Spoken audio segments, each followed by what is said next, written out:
Hello, and this is episode 2 of my review show. Today we're going to take a little bit of a different tack. We're going to go over my favorite franchise, which is Mortal Kombat. And I'm going to try not to get too angry here, but I'm going to try to dispel some long-standing beliefs among the Mortal Kombat fans in regards to the earlier 16/early 32-bit games. Just to kind of set some backstory here, when Mortal Kombat was a big arcade hit and it was coming to home systems, the main two were the Super Nintendo and the Sega Genesis, and everybody was excited. There was Mortal Monday, famous commercial with people yelling in the streets. We've all seen it. Well, the games came out, and first thing was obvious. Mortal Kombat 1, Super Nintendo, obviously had the better graphics, better sound. Gameplay was a little slower, but of course it was edited.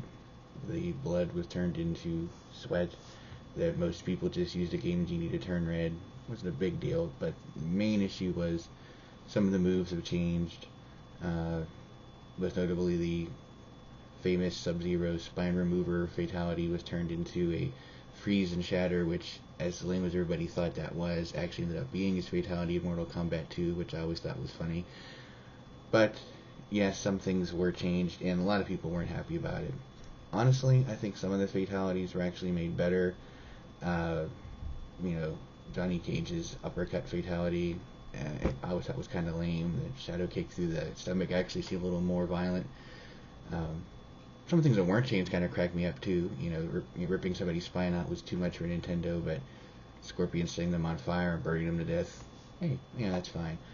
But most of the Mortal Kombat community seemed to prefer the Sega Genesis version, mainly because it had the blood, which ironically it didn't have if you just put the cartridge in and hit play. There was no blood and no fatalities because you had to put in a code to actually enable the blood. The famous Dullard code, down, up, left, A, right, D. It was just people wanted the blood and the fatalities, which, it's Mortal Kombat. That's what, the selling point is, and I get that. But I think time has passed enough to be brutally honest here. This game blows. The graphics are subpar, and it's not just because the Sega wasn't as powerful as the Super Nintendo. There are ways. Everybody's played Sonic games. There's ways to make great, looking games for Sega Genesis, and this was just not one of them. Even that aside, by far the worst part of this game is the sound. It is beyond horrible. I mean, it's like Game Boy bad. It's like basically bleeps and bloops. Nobody was expecting arcade recreation, but good lord, this was horrible. Sound was not the Sega's Genesis strong suit. Everybody knows that. Most people will freely admit that, even if you're a Sega fanboy, but my god, this was just ass. It was just bad. But it had the blood, had the fatalities after you put the code in, so people preferred it. There were a couple of different versions on the more advanced systems that were a little better. The first one being the Sega CD version of Mortal Kombat 1, which obviously it's CD, so the sound is going to be better than the Genesis version. The music sounds like Mortal Kombat music, not just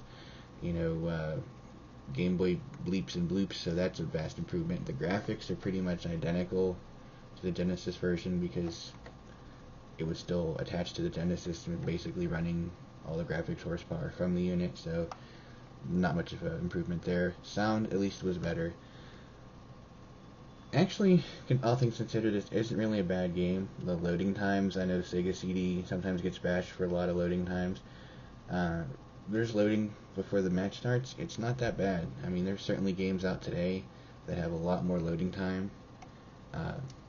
Make the obvious Duke Nukem Forever jokes, with the forever meaning the loading time before each stage.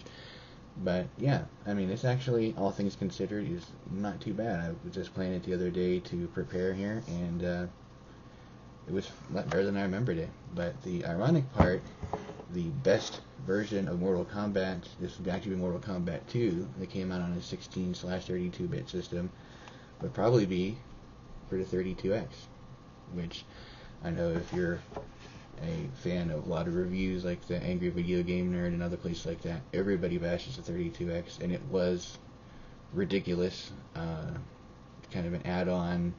I heard it once described as with the 32X and Sega CD and Genesis, it was like the Voltron of gaming, where everything combined to make a large beast of a machine. And of course, each one having its own huge brick power supply made it pretty much impossible to have all three hooked up at the same time without daisy chaining power strips and creating a fire hazard in your house. But if you can get it set up and have the beast set up somewhere in the house, Mortal Kombat 2 for 32X graphically is actually really great. It looks, for a home console at least, probably the closest to the arcade. The sound is still not quite there because it is still running basically off the Genesis, but yeah, this is actually one of the better ports. I mean, there's a lot of clips on YouTube of gameplay footage. I personally don't have a 32X. I just have the game because I'm an obsessive collector kind of guy. But everything I've seen on it and people who have played it, it's the best version. I was always, as far as the original Mortal Kombat, I mean, I was always the Super Nintendo fan. I mean, obviously you can see back there I'm a Nintendo fan, but I mean, honestly, even though some things were changed and people don't like censorship, this is the best version of the first Mortal Kombat. I've said it at the time, and I continue to believe it. It just sucks. I mean, there's no way to put it. It's just bullshit. I mean, it's got blood. Okay. But everything else is just terrible about this game, and I think it's time, as game fans, that we kind of just come to terms with the fact that if you get past the fact that it's not censored, and I know censorship's a big thing, and things should be in their original form, but good lord, it's not worth supporting a really crappy game just because it has blood in it when everything else is god awful horrible. So yeah, that's my review, and hopefully the comments will be as kind as the last time. I appreciate that. Got a lot of good feedback, and I'm glad to hear that some people are enjoying it. So that's going to wrap it up for now, and be back soon with another episode.